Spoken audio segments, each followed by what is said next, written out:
PM Mumbai Port Trust, Shri P. Ravindran, Chairman, Chennai Ports, Captain Anup Kumar Sharma, CMD-SCI, Doctor of Green Energy. Deepena Lokana Jayati, Deepas Tejo Mayaha Smritaha, Chaturvarga Pradodipan, Tasmat Deepyajit Priye. This verse in Sanskrit translates, the lamp is luminous, its radiance grants victory. Its brightness imparts dharma, artha, kama and moksha, that is righteousness, prosperity, pleasure and emancipation. This is the significance of lighting a lamp, and hence a lamp should be lit. Lamp, as we know, is also a symbol of knowledge.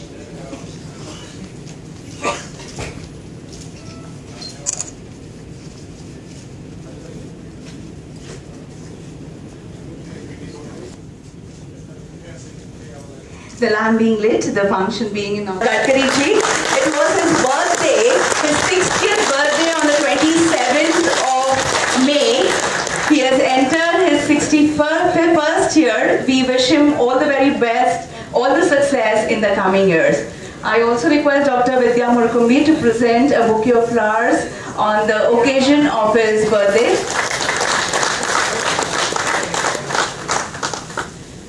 I would like to present a bouquet of flowers to Shri P. Ravindran, Chairman, Chennai Port. Please accept this as a token of appreciation. Request Dr. Vidya Murkumbi, President IFG, to present a bouquet of flowers to Captain Anup Kumar Sharma, Chairman and Managing Director, Shipping Corporation of India. A token of love for you, sir. I now call upon Shri Sanjay Bhatia, Chairman IPA and Mumbai Port Trust, for the welcome address. Gadkari ji, Captain Sharma, Shri Ravindran ji, Shri Annasai Patil, Dr. Vidya Murthy, all our stakeholders who are sitting here, and members of the press. Let me first tell you what this whole enclave is about. It's going to be in two parts. The first part, the morning session, up to the afternoon, is a session which is talking about the green port initiatives which have been taken and which are going to be taken in the future. So we are preparing a document on that, and this is the purpose of the first half. Second half is on oil spill. We are preparing SOPs for oil spill in the second half, which 4 committees had been formed. They had prepared the SOPs on 4 items. A joint SOP is now going to be prepared and presented to this August gathering. And the result of the second half workshop is going to be an SOP for all the ports in the country. So this session, this enclave, is going to be very different. It's not only speeches. We are going to have 2 clear end results. First, a future plan for the port initiatives regarding the green port, and the second, SOPs for the oil spill. Now, I just give you a little background why we are doing this exercise. You are aware that the emission of greenhouse gases is leading to a great climate change all over the world. Climate is changing. Somewhere where you don't want snow, snow is happening. Somewhere you don't want rain, rain is happening. And the temperatures are going up. Let me also mention, sir, that even in spirituality this is being discussed, that all over the world the climate is changing because we are not able to fully control our emission, and the messages which we keep getting in spirituality is also talking about this. The world has been taking a number of international commitments. Level. Now what we have done, environmental monitoring and management plan through Navy, and an STP has been set up at Colaba, but in the near future, the steps which we are going to take about the zero waste, the target which has been given to us, is mainly setting up decentralized sewage treatment plants so that we don't waste any sewage anywhere. In fact, citizens of Mumbai are probably aware that lot of sewage only after a preliminary treatment is going into the sea. The target now before us is that no sewage is going to flow into the sea. In fact, the sewage should also be recycled completely. So that is what Mumbai is aiming at. And for solid waste, we are planning segregation of the waste, biomethanation of organic waste, recycling of inorganic waste. Number of steps are being taken in this direction. I am sure next 2-3. Good morning to everybody.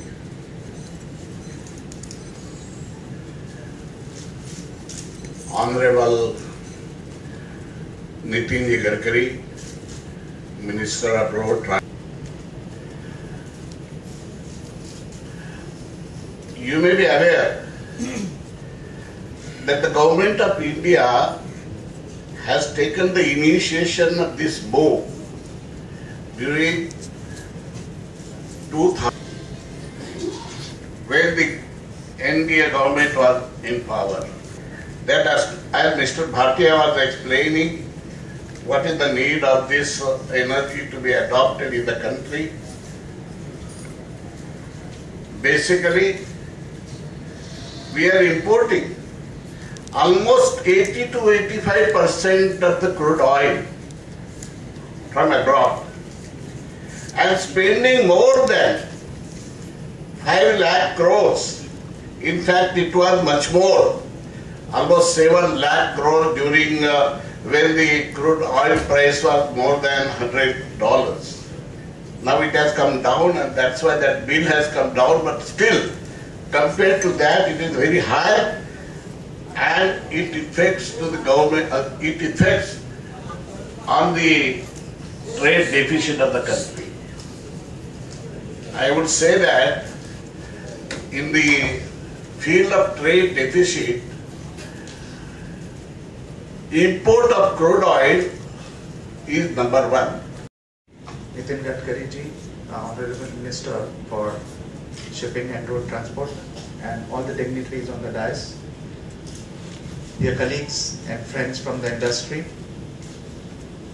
very good morning to all of you, and welcome to Conclave on Green Ports and Oil Spill Management, which SCI is very happy to be associated with. This concept came about when Mr. Bhatia and the organizers contacted SCI and asked us to use our facility for doing this event. And we were very happy to be associated with it. And I'm sure by end of the day, the result will be that we will achieve our goals, as Mr. Bhatia has already enumerated, that at the end of the day, we will have 2 or 3 points which is emerging out of this conclave. पूर्व मंत्री आदरणीय अन्ना साहेब Patil, Renuka sugar की chairman और हमारे federation की अध्यक्षा विद्यार्थी रविंद्रन शर्मा जी, अनूप भाटिया जी और उपस्थित सभी महानुभाव भाई और बहनों, आने वाले समय में हमारे देश में एनवायरनमेंट के इशू काफी बड़े प्रमाण पर देश के सामने है।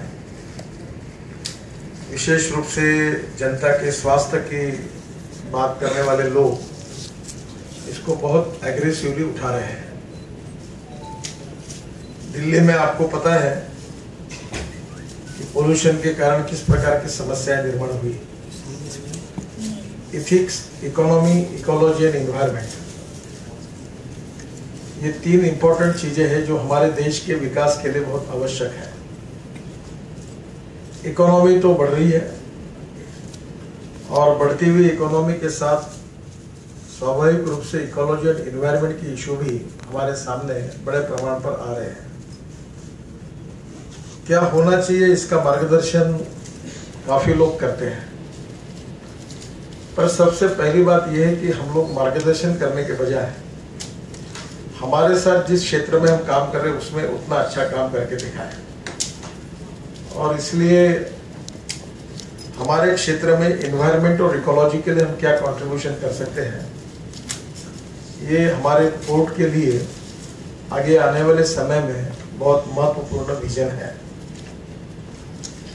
हमारे देश में 5 से 7 लाख करोड़ रुपए का ऑयल हम इंपोर्ट करते हैं, उससे हमारे देश की इकोनॉमी भी काफी बड़े प्रमाण पर हमारे लिए वो एक समस्या बनी हुई है। और कुछ समय हमारा ऑयल इंपोर्ट लगातार बढ़ रहा है।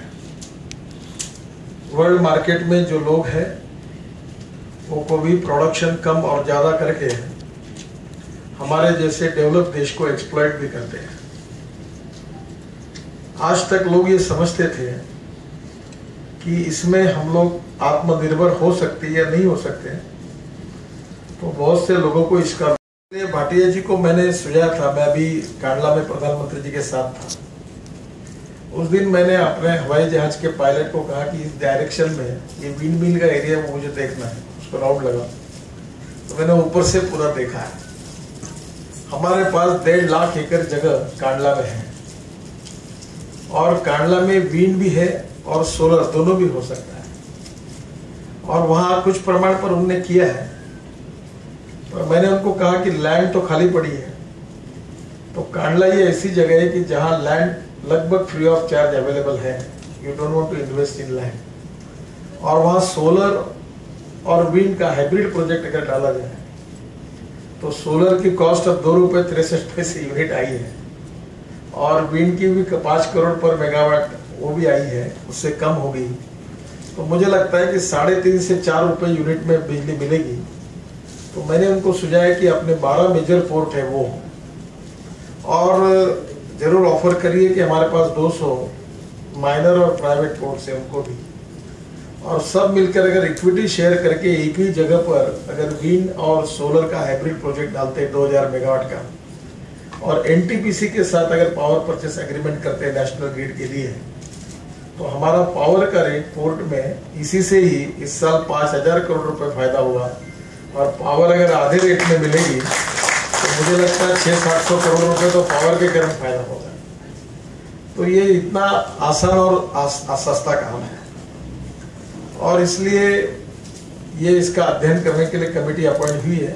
लैंड अवेलेबल है, क्योंकि मैं नहीं चाहता कि बीपीटी की प्राइम लैंड पर इस प्रकार का सोलर पावर खड़ा करें, तो करने की आवश्यकता भी नहीं है। दूसरी इंपॉर्टेंट चीज है कि हमारे यहाँ जो गोडाउन्स बन रहे हैं उसके ऊपर रविंद्र जी ने अपने यहाँ काफी 5 मेगावाट ना कितना कर रहे हैं, हाँ। तो मुझे लगता है कि जहां हम अभी क्रूज के लिए टर्मिनल बना रहे हैं या हमारे गोडाउन से बड़े बड़े, इसके रूफ टॉप पर अगर सोलर यूज करते हैं तो उस पर भी काफी पावर हमको बन सकती है, जिसके लिए कोई एडिशनल लैंड की जगह की आवश्यकता नहीं है।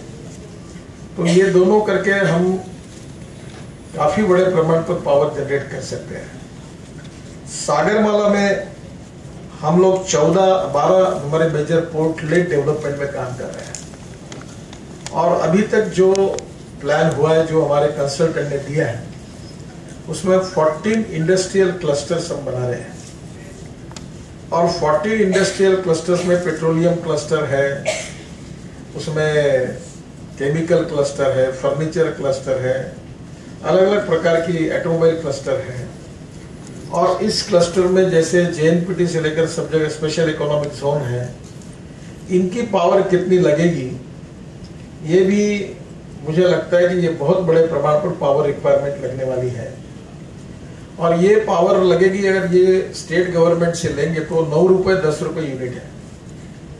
स्टेट गवर्नमेंट के डिस्कॉम लगातार घाटे में है, उनका मरना तय है, उनको बचाना है वो बचाए, क्योंकि राजस्थान को 70,000 करोड़ का घाटा है, महाराष्ट्र को 65,000 करोड़ का है, यूपी को 75,000 करोड़ का है, क्योंकि ट्रांसमिशन और डिस्ट्रीब्यूशन में वो 100 रुपए की पावर तैयार करते और 90 रुपए का बिलिंग होता है।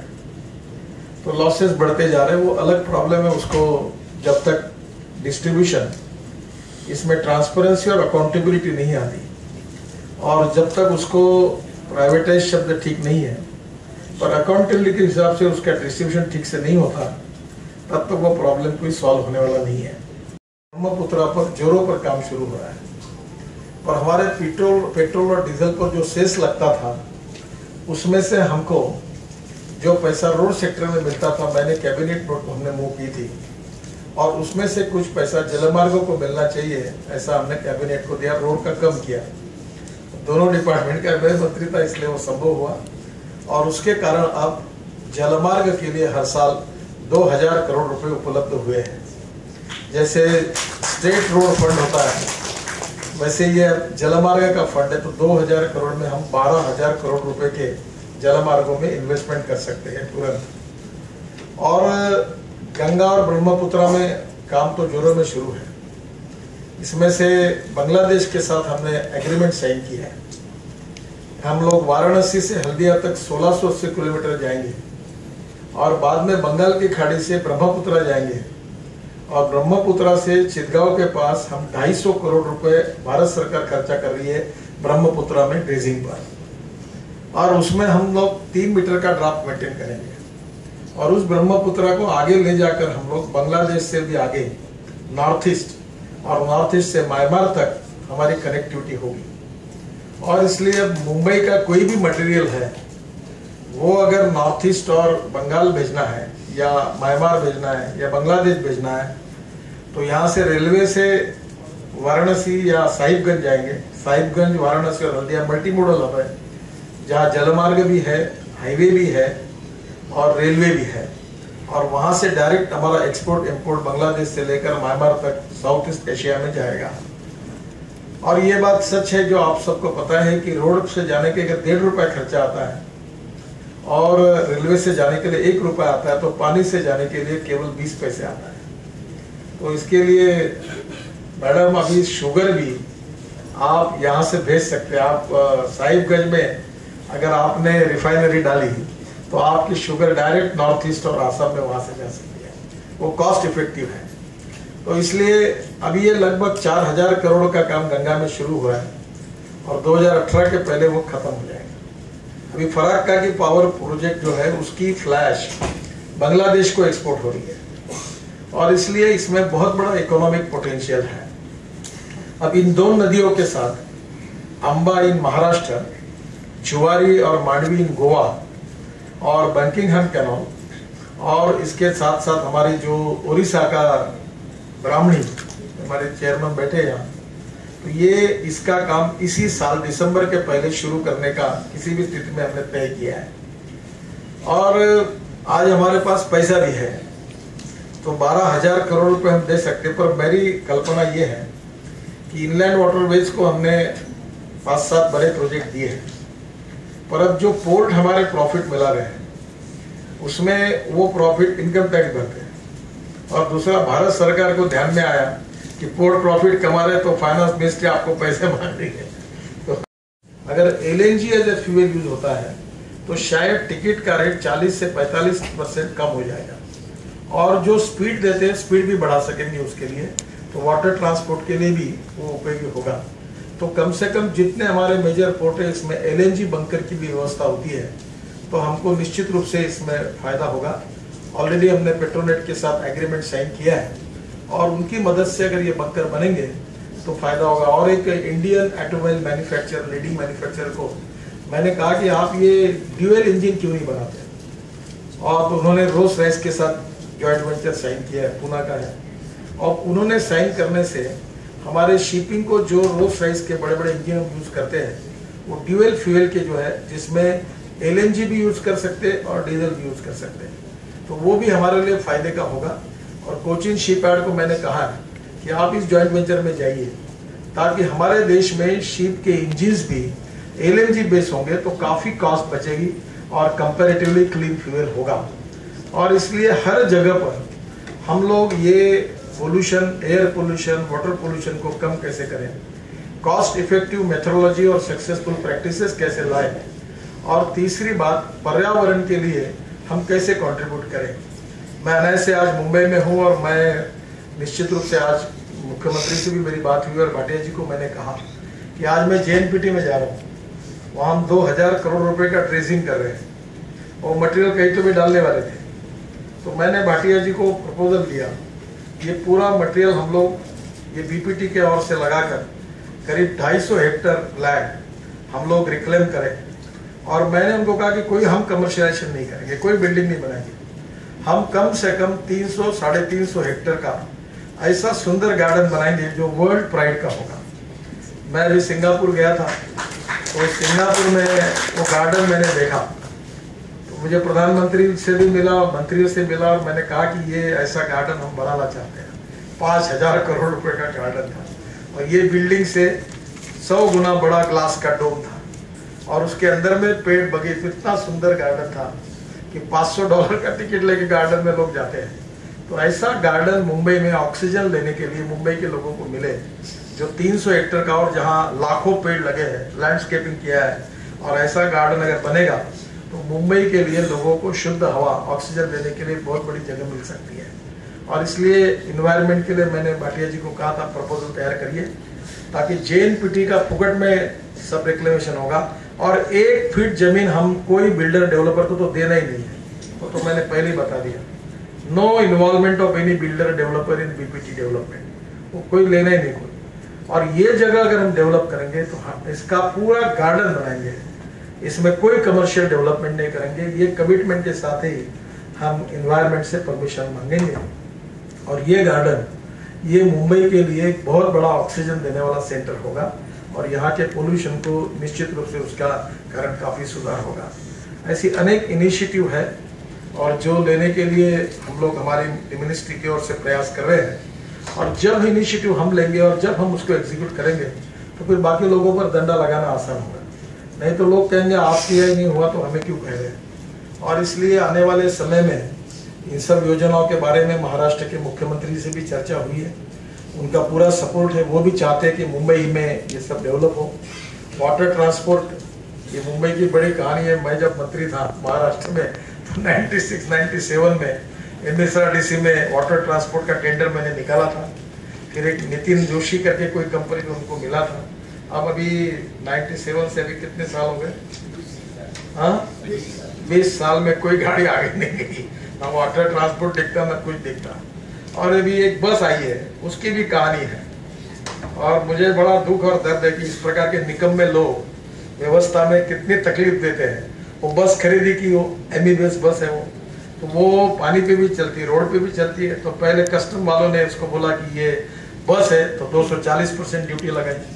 फिर हमने कहा कि नहीं शिप है, तो फिर 40% लगती थी और झगड़ा चलता रहा, 3 महीने बंद पड़ी है। अब उसको 100% ड्यूटी पर शायद मुझे लगता है अनुमति मिली है। अब वो बस जो है वो चलाना है तो मलबार हिल से लेकर पूरा रोड पर हाईकोर्ट ने एक कमेटी बनाई है। उसने कहा इसमें कुछ नहीं करना, तो वो कमेटी बस उतरेगी कहाँ से? शिपिंग कॉर्पोरेशन के बिल्डिंग से तो उड़ाई कूद नहीं सकते समुद्र में, तो परमिशन नहीं दे रहे। तो वाटर ट्रांसपोर्ट और इसमें जो ऐसे निगेटिव एटीट्यूड वाले जो लोग हैं और जो आउटडेटेड कंसेप्ट है, जो यहाँ के इन्वायरमेंट को भी मदद नहीं करते और इस सब बातों के लिए तकलीफ देते, ये भी बहुत बड़ी समस्या है। मैं उनको ये विश्वास देना चाहता हूँ कि ये सब बातें इन्वायरमेंट को अच्छा करने के लिए हम कर रहे हैं। तो समझो कितनी इकोनॉमी को फायदा होगा। इस साल कितने हैं हमारे? नहीं, क्रूज कितने हैं? हाँ, तो 55 क्रूज आए। अभी वो टर्मिनल बना रहे हैं। तो मुझे लगता है कि आने वाले समय में टूरिज्म में 49% कैपिटल इन्वेस्टमेंट एम्प्लॉयमेंट पोटेंशियल के लिए खर्चा होती है। तो मुझे लगता है कि अगर 750 क्रूज आएंगे तो मुंबई की इकोनॉमी बदल जाएगी। इसलिए मैंने उनको कहा कि BPT में ऐसा एक 5 स्टार होटल बनाओ हमारे कन्वेंशन सेंटर में, जिसमें 10,000 रूम्स होंगी, ताकि आने वाले लोगों को हम दे सकें। तो इतना पोटेंशियल है और इसलिए मैं ये मानता हूँ कि इसमें इकोनॉमी भी बढ़ेगी, इकोनॉमिक ग्रोथ इंजन के रूप में पोर्ट काम करेंगे, इन्वायरमेंट भी पॉजिटिवली अच्छा होगा, ग्रीन फ्यूल के कारण एग्रीकल्चर और ट्राइबल सेक्टर को भी नई एम्प्लॉयमेंट मिलेगी और इलेक्ट्रिक के कारण इंडिजिनियस टेक्नोलॉजी का उपयोग होकर हमारे देश का इंपोर्ट कम होगा, cost effective import substitute pollution free. और ये सब टेक्नोलॉजी अगर मेक इन इंडिया और मेड इन इंडिया में होगी तो निश्चित रूप से इंडिजिनस टेक्नोलॉजी से नए रोजगार का निर्माण होगा। हमारे जो 12 लाख करोड़ की इन्वेस्टमेंट सागरमाला में है वो 16-18 लाख करोड़ तक जाएगी और उससे देश में एक काफ़ी बड़ा GDP ग्रोथ रेट बढ़ेगा और उसमें पोर्ट ने इनिशिएटिव लेनी चाहिए, यही अनुरोध करते हुए और फिर से एक बार अन्ना साहब को, विद्यार्थी को बहुत बहुत शुभकामनाएं मैं देता हूँ कि उन्होंने ग्रीन इनिशिएटिव लिया है और पोर्ट के लिए जैसा लिया, धीरे धीरे एक एक सेक्टर के लिए हम इसी प्रकार से अगर आप लेंगे तो निश्चित रूप में देश की भविष्य की दिशा में हम एनवायरनमेंट के हिसाब से इकोलॉजी और एनवायरनमेंट के क्षेत्र में काफ़ी बड़ा कंट्रीब्यूशन कर सकेंगे। मैं बहुत बहुत बधाई देता हूँ। धन्यवाद। पर उपस्थित सभी को संबोधित करते हुए आपने जो बहुमूल्य विचार प्रकट किए, बहुत बहुत शुक्रिया आपके प्रेरणादायी वक्तव्य के लिए। We have eco-friendly green mementos, special bamboo watches to express gratitude and also to mark this occasion. I request Shri Anna Sahib M.K. Patil to please present this green memento to our chief guest, Shri Nitin Gadkari ji. This is an eco-friendly bamboo watch. Please accept this.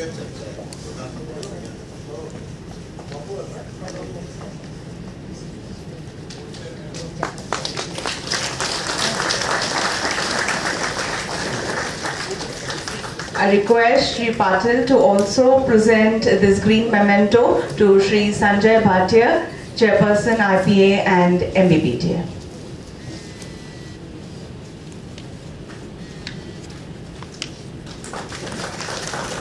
I now request Dr. Vidya Murkumbi to please present this green memento to Shri P. Ravindran, Chairman, Chennai Port.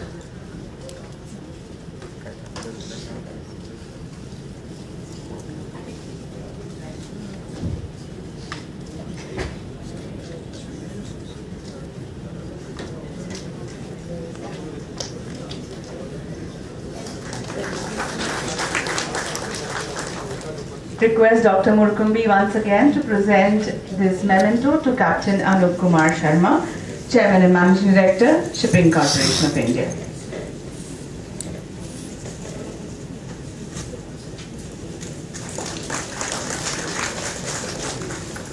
And now the vote of thanks will be proposed by Dr. Vidya Murkumbi, President, Indian Federation of Green Energy. Anna Sahib Patil ji, founder of this iPage. And Sanjay Bhatia ji, Anup Kumar Sharma ji. PM Mumbai Port Trust, Shri P. Ravindran, Chairman, Chennai Ports, Captain Anup Kumar Sharma, CMDSCI, Adoption of Green Energy. Deepena Lokana Jayati, Deepastejo Mayaha Smritaha, Chaturvarga Pradodipan, Tasmat Deepyajit Priye. This verse in Sanskrit translates, the lamp is luminous, its radiance grants victory, its brightness imparts dharma, artha, kama and moksha, that is righteousness, prosperity, pleasure and emancipation. This is the significance of lighting a lamp, and hence a lamp should be lit. Lamp, as we know, is also a symbol of knowledge.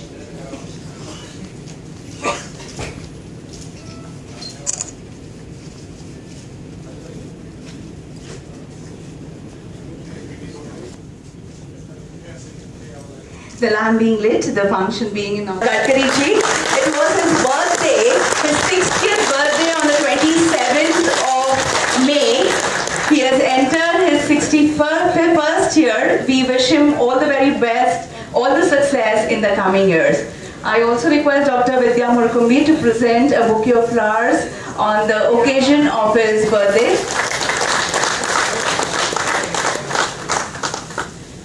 I like to present a bouquet of flowers to Shri P. Ravindran, Chairman, Chennai Port. Please accept this as a token of appreciation. Request Dr. Vidya Murkumbi, President IFG, to present a bouquet of flowers to Captain Anup Kumar Sharma, Chairman and Managing Director, Shipping Corporation of India. A token of love for you, sir.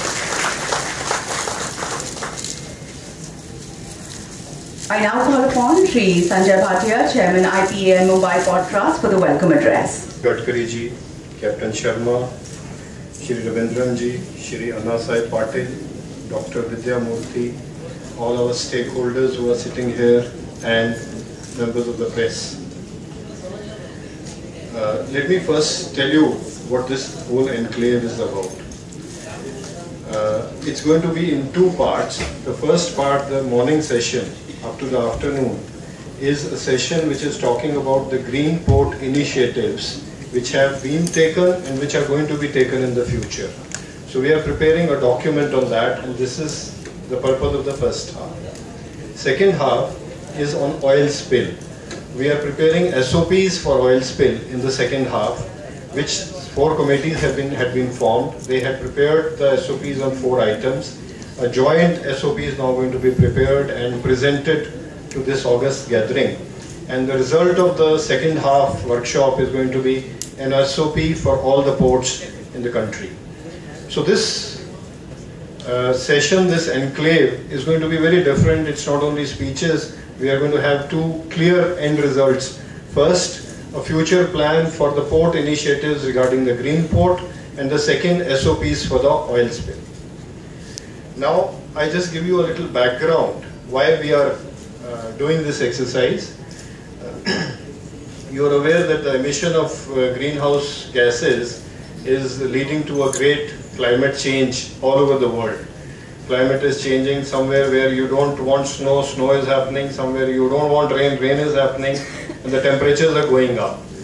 Let me also mention, sir, that even in spirituality this is being discussed, that all over the world the climate is changing because we are not able to fully control our emission, and the messages which we keep getting in spirituality is also talking about this. The world has been taking a number of international commitments. Level. Now what we have done, environmental monitoring and management plan through NEERI, and an STP has been set up at Colaba, but in the near future the steps which we are going to take about the zero waste, the target which has been given to us is mainly setting up decentralized sewage treatment plants so that we don't waste any sewage anywhere. In fact, citizens of Mumbai are probably aware that lot of sewage only after a preliminary treatment is going into the sea. The target now before us is that no sewage is going to flow into the sea. In fact, the sewage should also be recycled completely. So that is what Mumbai is aiming at.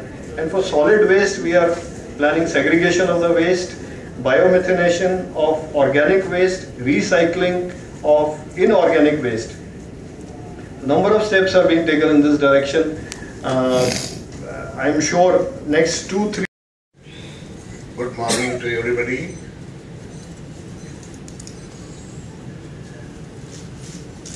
Honorable Nitin Gadkari, Minister of Road Transport. You may be aware that the Government of India has taken the initiation of this move during 2000, when the NDA government was in power. That as Mr. Bhatia was explaining, what is the need of this energy to be adopted in the country. Basically, we are importing almost 80 to 85% of the crude oil from abroad and spending more than 5 lakh crores. In fact, it was much more, almost 7 lakh crores during when the crude oil price was more than $100. Now it has come down, and that's why that bill has come down, but still, compared to that, it is very high, and it affects to the government, it affects on the trade deficit of the country.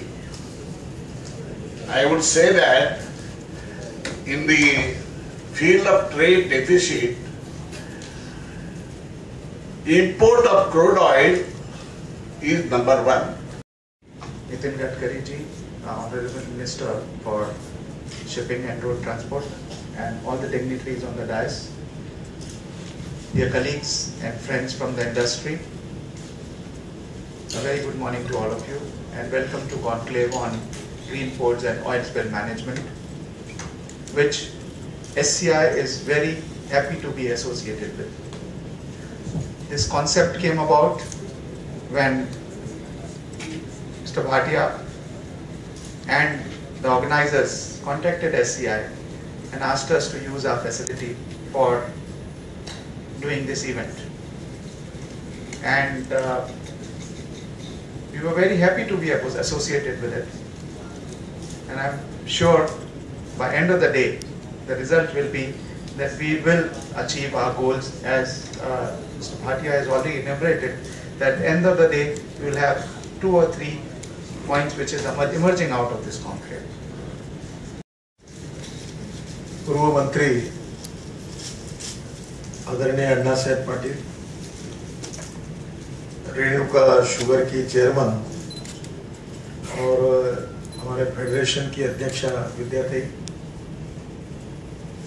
Ravindran Sharma ji, Anoop Bhatia जी और उपस्थित सभी महानुभाव भाई और बहनों,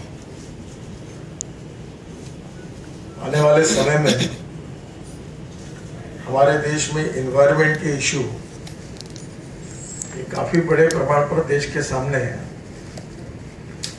विशेष रूप से जनता के स्वास्थ्य की बात करने वाले लोग इसको बहुत एग्रेसिवली उठा रहे हैं। दिल्ली में आपको पता है कि पोल्यूशन के कारण किस प्रकार की समस्याएं निर्माण हुई। Ethics, economy, ecology and environment, ये 3 इंपॉर्टेंट चीजें हैं जो हमारे देश के विकास के लिए बहुत आवश्यक है। इकोनॉमी तो बढ़ रही है और बढ़ती हुई इकोनॉमी के साथ स्वाभाविक रूप से इकोलॉजी और एनवायरनमेंट की इशू भी हमारे सामने बड़े प्रमाण पर आ रहे हैं। क्या होना चाहिए इसका मार्गदर्शन काफी लोग करते हैं, पर सबसे पहली बात यह है कि हम लोग मार्गदर्शन करने के बजाय हमारे साथ जिस क्षेत्र में हम काम कर रहे हैं उसमें उतना अच्छा काम करके दिखाएं।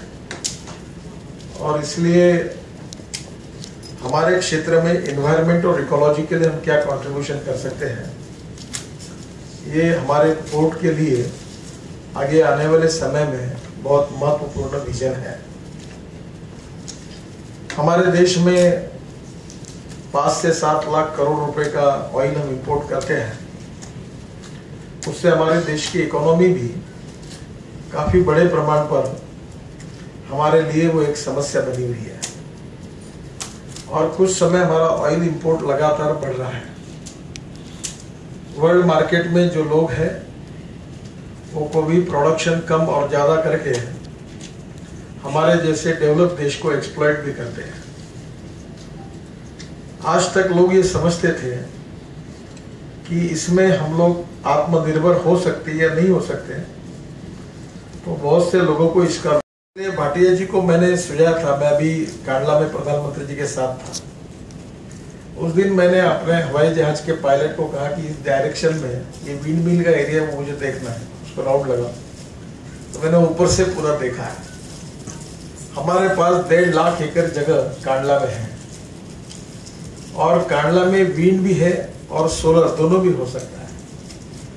और वहां कुछ प्रमाण पर उन्होंने किया है, पर मैंने उनको कहा कि लैंड तो खाली पड़ी है। तो कांडला ये ऐसी जगह है कि जहां लैंड लगभग फ्री ऑफ चार्ज अवेलेबल है। You don't want to invest in land. और वहां सोलर और विंड का हाइब्रिड प्रोजेक्ट अगर डाला जाए तो सोलर की कॉस्ट अब ₹2.63 यूनिट आई है और विंड की भी 5 करोड़ पर मेगावाट वो भी आई है, उससे कम हो गई। तो मुझे लगता है कि 3.5 से 4 रुपए यूनिट में बिजली मिलेगी। तो मैंने उनको सुझाया कि अपने 12 मेजर पोर्ट है वो, और जरूर ऑफर करिए कि हमारे पास 200 माइनर और प्राइवेट पोर्ट्स है उनको भी, और सब मिलकर अगर इक्विटी शेयर करके एक ही जगह पर अगर विंड और सोलर का हाइब्रिड प्रोजेक्ट डालते हैं 2000 मेगावाट का, और एनटीपीसी के साथ अगर पावर परचेस एग्रीमेंट करते हैं नेशनल ग्रिड के लिए, तो हमारा पावर का रेट पोर्ट में इसी से ही इस साल 5000 करोड़ रुपए फायदा हुआ। और पावर अगर आधे रेट में मिलेगी तो मुझे लगता है 600-700 करोड़ रुपए तो पावर के कारण फायदा होगा। तो ये इतना आसान और सस्ता काम है, और इसलिए ये इसका अध्ययन करने के लिए कमेटी अपॉइंट हुई है। लैंड अवेलेबल है, क्योंकि मैं नहीं चाहता कि पीपीटी की प्राइम लैंड पर इस प्रकार का सोलर पावर खड़ा करें, वो करने की आवश्यकता भी नहीं है। दूसरी इम्पोर्टेंट चीज़ है कि हमारे यहाँ जो गोडाउन्स बन रहे हैं उसके ऊपर रविंद्र जी ने अपने यहाँ काफ़ी 5 मेगावाट में कितना कर रहे हैं शायद। हाँ, तो मुझे लगता है कि जहाँ हम अभी क्रूज के लिए टर्मिनल बना रहे हैं या हमारे गोडाउन से बड़े बड़े, इसके रूफ टॉप पर अगर सोलर यूज करते हैं तो उस पर भी काफ़ी पावर हमको बन सकती है, जिसके लिए कोई एडिशनल लैंड की जगह की आवश्यकता नहीं है। तो ये दोनों करके हम काफ़ी बड़े प्रमाण पर पावर जनरेट कर सकते हैं। सागरमाला में हम लोग 14-12 हमारे मेजर पोर्ट लेट डेवलपमेंट में काम कर रहे हैं और अभी तक जो प्लान हुआ है, जो हमारे कंसल्टेंट ने दिया है, उसमें 14 इंडस्ट्रियल क्लस्टर्स हम बना रहे हैं और 14 इंडस्ट्रियल क्लस्टर्स में पेट्रोलियम क्लस्टर है, उसमें केमिकल क्लस्टर है, फर्नीचर क्लस्टर है, अलग अलग प्रकार की ऑटोमोबाइल क्लस्टर है। और इस क्लस्टर में जैसे JNPT से लेकर सब जगह स्पेशल इकोनॉमिक जोन है, इनकी पावर कितनी लगेगी, ये भी मुझे लगता है कि ये बहुत बड़े प्रमाण पर पावर रिक्वायरमेंट लगने वाली है। और ये पावर लगेगी, अगर ये स्टेट गवर्नमेंट से लेंगे तो 9 रुपये 10 रुपये यूनिट है। स्टेट गवर्नमेंट के डिस्कॉम लगातार घाटे में है, उनका मरना तय है, उनको बचाना है वो बचाए, क्योंकि राजस्थान को 70,000 करोड़ का घाटा है, महाराष्ट्र को 65,000 करोड़ का है, यूपी को 75,000 करोड़ का है, क्योंकि ट्रांसमिशन और डिस्ट्रीब्यूशन में वो 100 रुपये की पावर तैयार करते और 90 रुपये का बिलिंग होता है। तो लॉसेस बढ़ते जा रहे हैं, वो अलग प्रॉब्लम है। उसको जब तक डिस्ट्रीब्यूशन इसमें ट्रांसपेरेंसी और अकाउंटेबिलिटी नहीं आती और जब तक उसको प्राइवेटाइज शब्द ठीक नहीं है पर अकाउंटेबिलिटी के हिसाब से उसका डिस्ट्रीब्यूशन ठीक से नहीं होता, तब तक वो प्रॉब्लम कोई सॉल्व होने वाला नहीं है। अगर LNG as a fuel use होता है तो शायद टिकट का रेट 40 से 45% कम हो जाएगा और जो स्पीड देते हैं स्पीड भी बढ़ा सकेंगे उसके लिए, तो वाटर ट्रांसपोर्ट के लिए भी वो उपयोगी होगा। तो कम से कम जितने हमारे मेजर पोर्ट है इसमें LNG बंकर की भी व्यवस्था होती है तो हमको निश्चित रूप से इसमें फायदा होगा। ऑलरेडी हमने पेट्रोनेट के साथ एग्रीमेंट साइन किया है और उनकी मदद से अगर ये बंकर बनेंगे तो फायदा होगा। और एक Indian automobile manufacturer, leading manufacturer को मैंने कहा कि आप ये ड्यूअल इंजन क्यों नहीं बनाते, और तो उन्होंने रोल्स रॉयस के साथ जॉइंट वेंचर साइन किया है, पुणे का है, और उन्होंने साइन करने से हमारे शिपिंग को जो रोल्स रॉयस के बड़े बड़े इंजन हम यूज करते हैं वो ड्यूअल फ्यूल के जो है, जिसमें LNG भी यूज कर सकते हैं और डीजल भी यूज कर सकते हैं, तो वो भी हमारे लिए फायदे का होगा। और कोचिन शिपयार्ड को मैंने कहा है कि आप इस जॉइंट वेंचर में जाइए ताकि हमारे देश में शिप के इंजिन्स भी LNG बेस होंगे तो काफ़ी कॉस्ट बचेगी और कंपैरेटिवली क्लीन फ्यूल होगा। और इसलिए हर जगह पर हम लोग ये pollution, air pollution, water pollution को कम कैसे करें, कॉस्ट इफेक्टिव मेथोडोलॉजी और सक्सेसफुल प्रैक्टिसेस कैसे लाएं, और तीसरी बात पर्यावरण के लिए हम कैसे कंट्रीब्यूट करें। मैं अनायास से आज मुंबई में हूँ और मैं निश्चित रूप से आज मुख्यमंत्री से भी मेरी बात हुई और भाटिया जी को मैंने कहा कि आज मैं JNPT में जा रहा हूँ, वहाँ हम 2000 करोड़ रुपए का ट्रेसिंग कर रहे हैं और मटेरियल कहीं तो भी डालने वाले थे।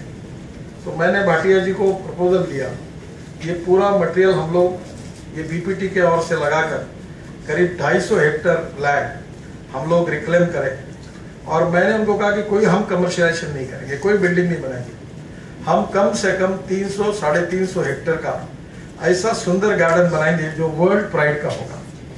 मैं अभी सिंगापुर गया था, तो सिंगापुर में वो गार्डन मैंने देखा, तो मुझे प्रधानमंत्री से भी मिला, मंत्रियों से मिला, और मैंने कहा कि ये ऐसा गार्डन हम बनाना चाहते हैं।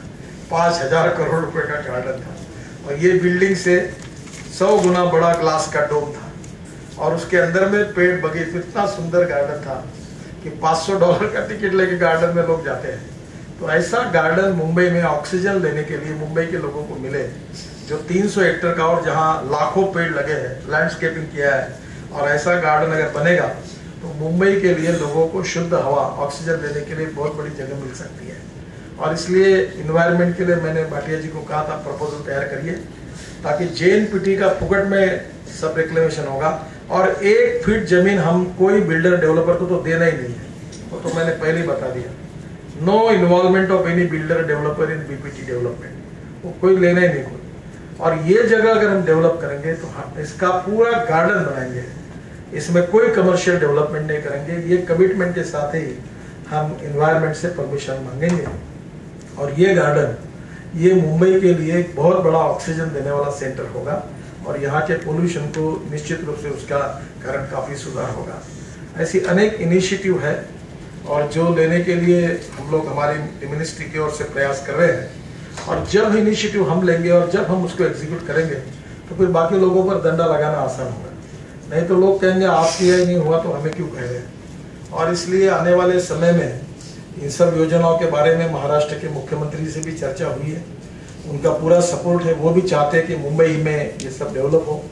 वाटर ट्रांसपोर्ट ये मुंबई की बड़ी कहानी है। मैं जब मंत्री था महाराष्ट्र में तो 96-97 में MSRDC में वाटर ट्रांसपोर्ट का टेंडर मैंने निकाला था।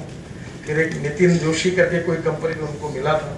अब अभी 97 से अभी कितने साल हो गए? हाँ, 20 साल में कोई गाड़ी आगे नहीं गई, ना वाटर ट्रांसपोर्ट दिखता ना कुछ दिखता। और अभी एक बस आई है, उसकी भी कहानी है। और मुझे बड़ा दुख और दर्द है कि इस प्रकार के निकम्मे लोग व्यवस्था में कितनी तकलीफ देते हैं। वो बस खरीदी की, वो MBBS बस है वो पानी पे भी चलती, रोड पे भी चलती है। तो पहले कस्टम वालों ने उसको बोला कि ये बस है तो 240% ड्यूटी लगाई। फिर हमने कहा कि नहीं शिप है तो फिर 40% लगती थी और झगड़ा चलता रहा, 3 महीने बंद पड़ी है। अब उसको 100% ड्यूटी पर शायद मुझे लगता है अनुमति मिली है। अब वो बस जो है वो चलाना है तो मलबार हिल से लेकर पूरा रोड पर हाईकोर्ट ने एक कमेटी बनाई है। उसने कहा इसमें कुछ नहीं करना। तो वो कमेटी बस उतरेगी कहाँ से? शिपिंग कॉर्पोरेशन के बिल्डिंग से तो उड़ाई कूद नहीं सकते समुद्र में, तो परमिशन नहीं दे रहे। तो वाटर ट्रांसपोर्ट और इसमें जो ऐसे निगेटिव एटीट्यूड वाले जो लोग हैं और जो आउटडेटेड कंसेप्ट है, जो यहाँ के इन्वायरमेंट को भी मदद नहीं करते और इस सब बातों के लिए तकलीफ देते, ये भी बहुत बड़ी समस्या है। मैं उनको ये विश्वास देना चाहता हूँ कि ये सब बातें एनवायरनमेंट को अच्छा करने के लिए हम कर रहे हैं। तो समझो कितनी इकोनॉमी को फायदा होगा। इस साल कितने हैं हमारे? नहीं, क्रूज कितने हैं? हाँ, तो 55 क्रूज आए। अभी वो टर्मिनल बना रहे हैं।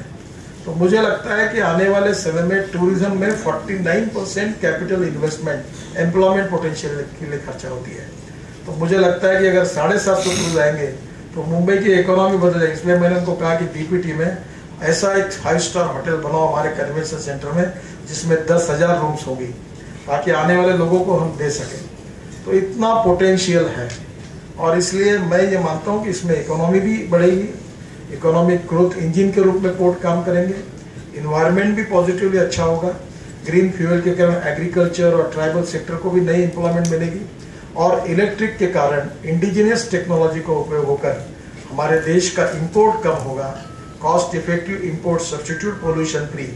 और ये सब टेक्नोलॉजी अगर मेक इन इंडिया और मेड इन इंडिया में होगी तो निश्चित रूप से इंडिजिनस टेक्नोलॉजी से नए रोजगार का निर्माण होगा। हमारे जो 12 लाख करोड़ की इन्वेस्टमेंट सागरमाला में है वो 16-18 लाख करोड़ तक जाएगी और उससे देश में एक काफ़ी बड़ा GDP ग्रोथ रेट बढ़ेगा और उसमें पोर्ट ने इनिशिएटिव लेनी चाहिए, यही अनुरोध करते हुए। और फिर से एक बार अन्ना साहब को, विद्यार्थी को बहुत बहुत शुभकामनाएं मैं देता हूँ कि उन्होंने ग्रीन इनिशिएटिव लिया है और पोर्ट के लिए जैसा लिया, धीरे धीरे एक एक सेक्टर के लिए हम इसी प्रकार से अगर आप लेंगे तो निश्चित रूप में देश की भविष्य की दिशा में हम एनवायरनमेंट के हिसाब से, इकोलॉजी और एनवायरनमेंट के क्षेत्र में काफ़ी बड़ा कंट्रीब्यूशन कर सकेंगे। मैं बहुत बहुत बधाई देता हूँ। धन्यवाद। पर उपस्थित सभी को संबोधित करते हुए आपने जो बहुमूल्य विचार प्रकट किए, बहुत बहुत शुक्रिया आपके प्रेरणादायी वक्तव्य के लिए। We have eco-friendly green mementos, special bamboo watches to express gratitude and also to mark this occasion. I request Shri Anna Saheb M.K. Patil to please present this green memento to our chief guest, Shri Nitin Gadkari ji. This is an eco-friendly bamboo watch. Please accept this.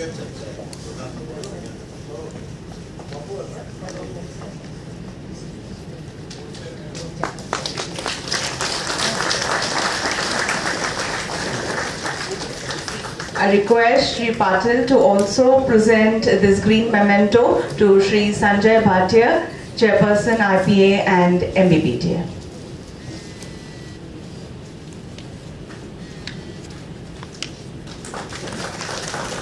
I now request Dr. Vidya Murkumbi to please present this green memento to Shri P. Ravindran, Chairman, Chennai Port.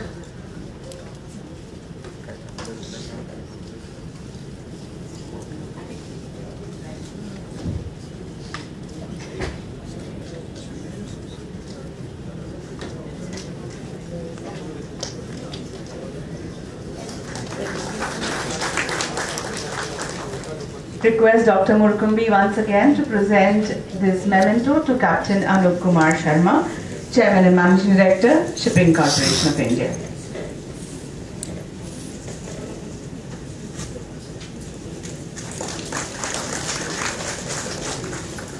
And now the vote of thanks will be proposed by Dr. Vidya Murkumbi, President, Indian Federation of Green Energy. Anna Saheb Patil ji, founder of this iPage, and Sanjay Bhatia ji, Anup Kumar Sharma ji,